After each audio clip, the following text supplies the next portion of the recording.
हाँ हो मतलब कि ऑपरेशन पट गई बा आज तुम मर्दे के छोड़ा नहीं जैसे ही घर में से निकलो बात देखो सिंह मर्द हमार वही सब दुनिया से होती है मेहरारू गई बा जाके भैया कालम भइले बा कालम भई के गरियावत दिया लेकिन हम कहीं ना भैया हम 3 गो नियम मेहरारू के खुश करे बदे हम 3 गो नियम बताइला कि अगर मेहरारू के खुश रखबा लोगन तो मेहरारू से जवन कहबा जा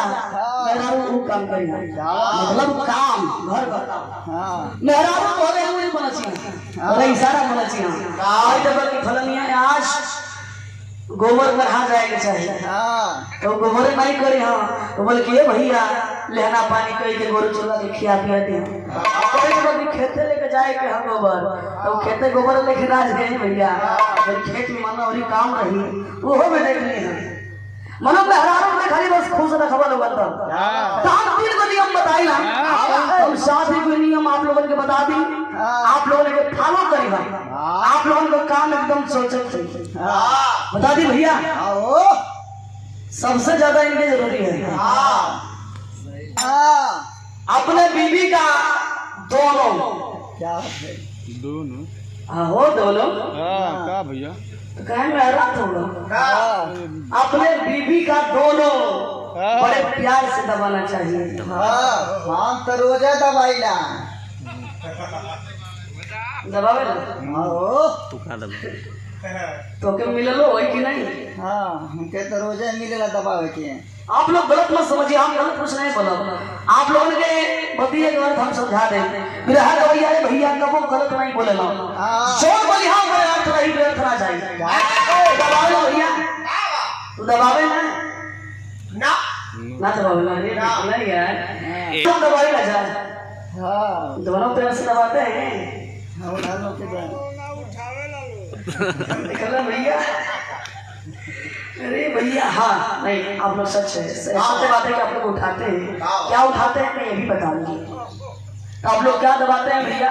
हाँ हम तो दोनों पैर दबाइला हो वो का दबावेला वो का उठावेला हाँ जब उनका मलकाई पहले गोड़ दबावे हाँ तो सोचा उठावेला हाँ डंडा उठावेला हाँ उठा के ऐसा ना मत देखा लो हाँ इनके आप लोग ऐसा नहीं मत देखिए इसी जो बता दें ये भले ऐसे हो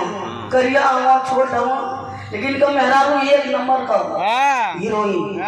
बहुत सुंदर है भैया इनसे लगला कि इनकर माई है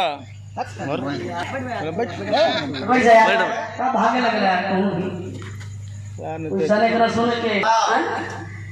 जय भैया मैं तो गोड़ दबावे लो हाँ लेकिन काश तू समझ में ला तो गोड़ दबावला का फल तो तोरे संगे धोखा ना भेजे खैर छोड़े कि पहला नियम रहला याद है इनके अपन का समझाई मंच पे समझौला से कोई फायदा ना है लेकिन दूसरा नियम हम बताइला घर जाते ही अपने बीवी का भैया घर जाते ही अपने बीवी को जो है निकाल करके अपना थमा देना चाहिए हम तो रोजे थमाइला थमावे आप लोग थमाई ना हाँ वो लोग तो कब थमाइबा ना करे ना ना तू थमावे ना ओ तो तू का थमावे लाई बताओ अरे भाई हम पर्स थमाइला पर्स थमावे ला हां बढ़िया करला अगर आप ऐसा करेंगे तो आपकी बीवियां खुश रहेंगी हमारा पति जो भी 2-4 पैसा बेचारा कमा के लाता है हमें हाथों में रखता है मुझे थमा देता है ये हमारा भगवान है और दूसरा नियम है भैया अपने बीवी का अमर भैया आगे और पीछे दोनों ओर करना चाहिए हाँ तो रोजा करीला दिखाई पगला आप लोग करते हैं हाँ हाँ देखा आवाज आती है हाँ अच्छा क्या करते हैं हैं? क्या करते हैं देर है कि सूखा पड़ गई बा हाँ कोनो बात के बढ़िया समझ में नहीं करत बा यही से सूखा पड़ गई बा बारिश नहीं होत बा हैं? मन में भैया खाली बस से सवाल बा तो आगे और पीछे दोनों ओर से क्या करना चाहिए सुरेंद्र भैया हाँ तारीफ तारीफ हो अपने बीवी का अगर आप तारीफ करते हैं इसके सामने मुंह पे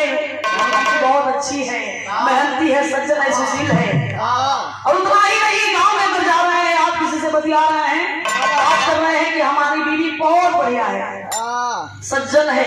शिक्षित है सुशील है दावत है तो भैया मेहरारू एकदम चारों ओर से खुश नहीं हाँ